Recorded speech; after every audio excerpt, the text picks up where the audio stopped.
Hi Year 3. Okay, well welcome to lesson 2 of our 3D unit that we're doing. I want you to have a look at the work that you did last week if you're at home as well. It's time for us to add our finishing touches to our slab form. So the materials that you will need today are your slab form that you made, and if you haven't yet made that, then we're going to talk a little bit about how to possibly make that easier for you at home. You might also need today some pipe cleaners if possible. Now I know that you can get these from the works. Sorry, not the works, I mean Home Bargains. I'm sure you can get them from the works, but it's probably shut at the moment unless you're buying online. You can get them from Hobbycraft online. If you can't get hold of them very easily, by the way, I think supermarkets would sell them, like Asda, possibly.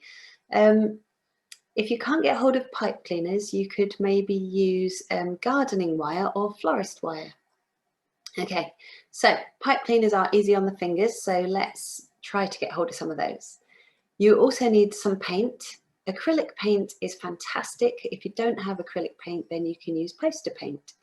We need a couple of brushes or one brush. Today, you don't really need pointed brushes like it shows you in the picture there. The best brushes for you to use are kind of old brushes that are a bit scratchy and not very amazing. Those are the kind of brushes that are most useful today. We also need a water pot for cleaning our brushes.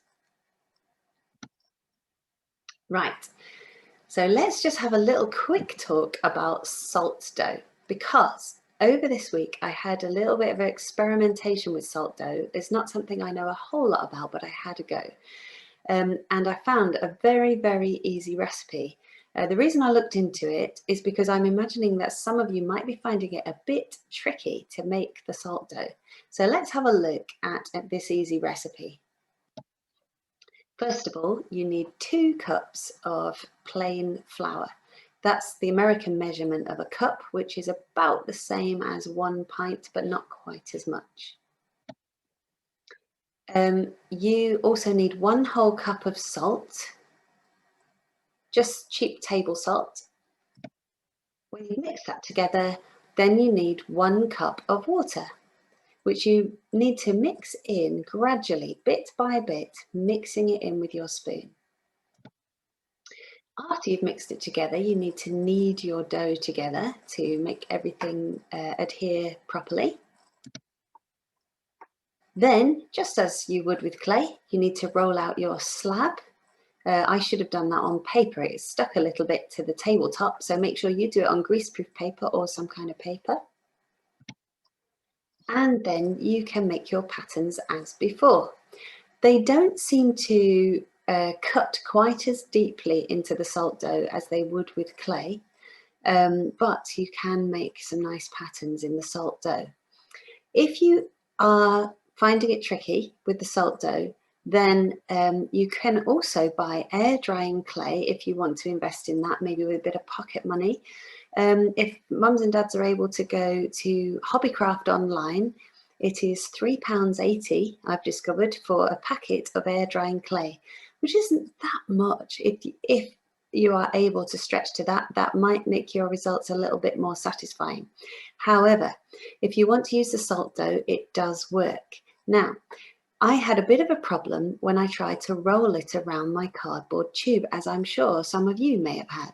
So I had to roll it around, and then in order to bake it in the oven, because when you're using salt dough, you need to bake it in the oven at 120 degrees for 2 whole hours in order to dry it out properly so it'll be preserved and go hard.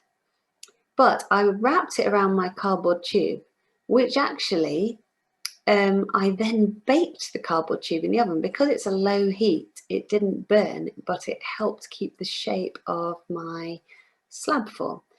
The trouble is, because the salt dough is so floppy, the back, because I had to lie it down flat in the oven, the back of my slab form became flat, and it also went a little bit more distorted as opposed to the clay version. So here's a picture of my salt dough version. It came out, as you can see here, a little bit more kind of fat and bumpy. I think that may be because I used too thick, my slab was a bit too thick, or it might also be that it puffed up slightly in the oven. I'm not quite sure. However, I had another go, as you can see in the second picture, with a flat piece of salt dough. It looks a bit like a shortbread biscuit there, but that flat piece baked a lot better and the patterns were a lot clearer. So I don't know whether you have time to experiment with this, but if you are using salt dough at home and if you weren't quite happy with your cylindrical slab form, then maybe have another go at doing a flat one like the one I did there, and you might be a bit more happy with the patterns that you come out with. Later on, I'm also going to experiment with adding a bit more flour than it said in the recipe to stiffen it up a little bit, and I just want to see if that makes it stand up and hold its shape a bit better. If you have experimented like that at home, then please email me with your discoveries and send me photographs of what you've done. I would love to see what you've done, and I'd love to learn from what you've done as well. So let me know.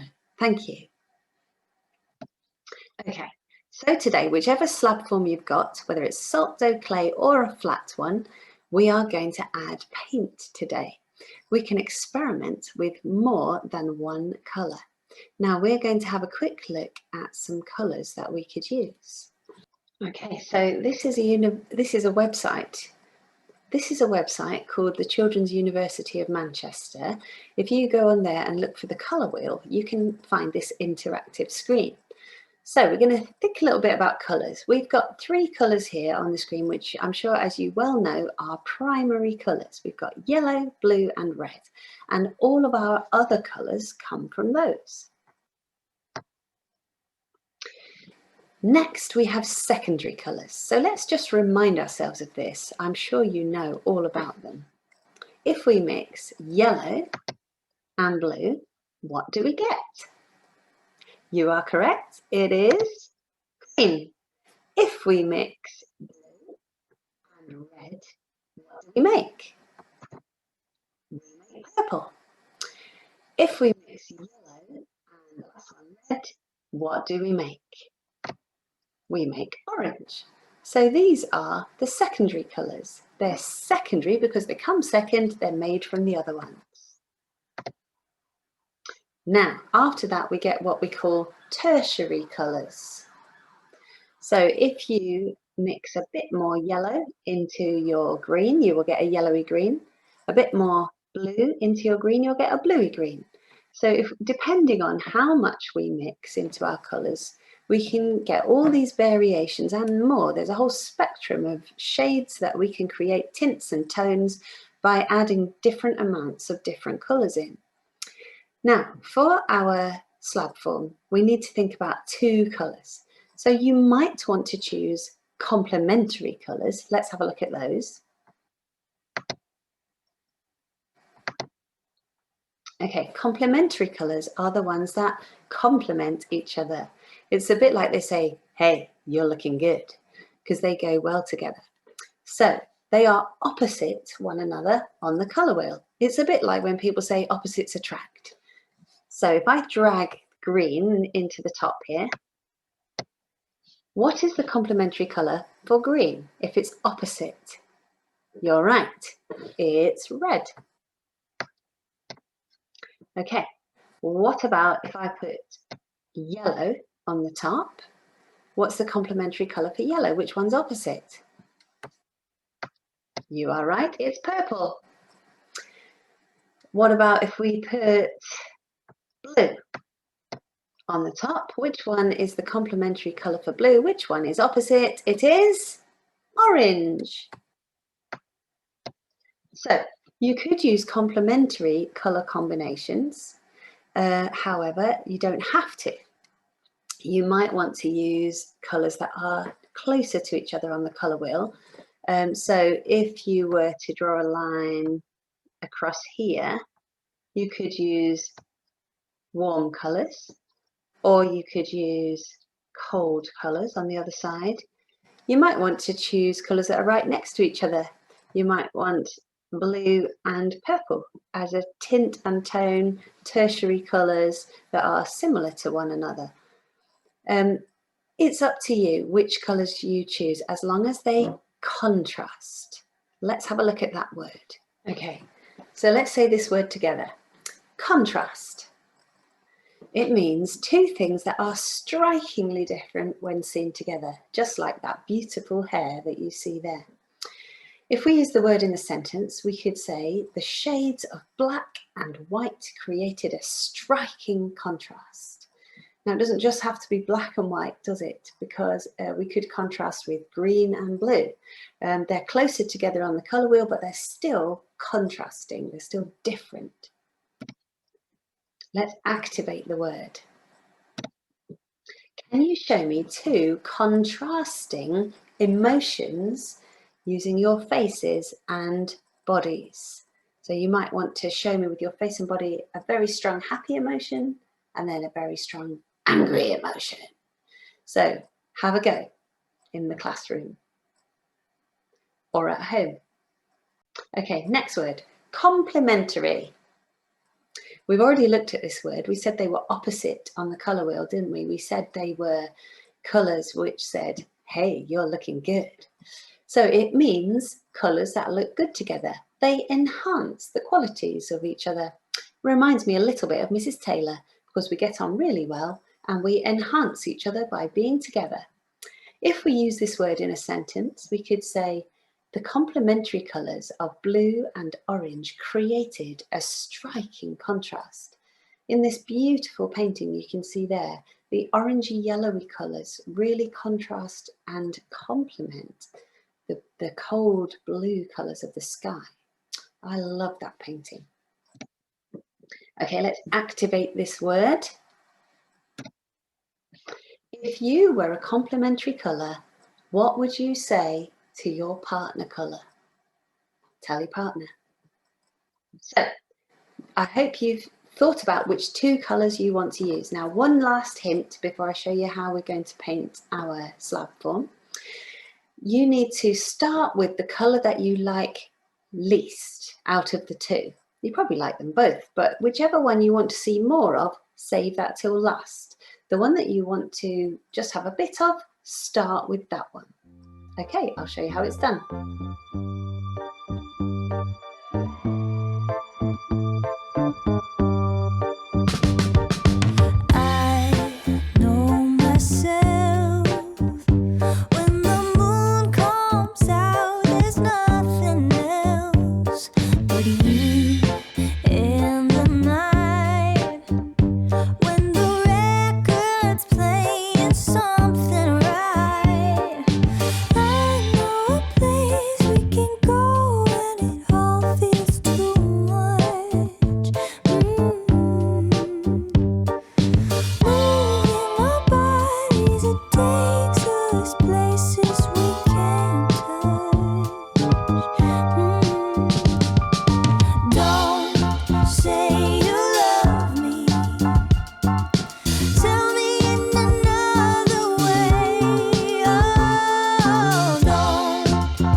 the way things are going on, then I said to myself, how grateful we should be for everything that we have. Not anything we could not get.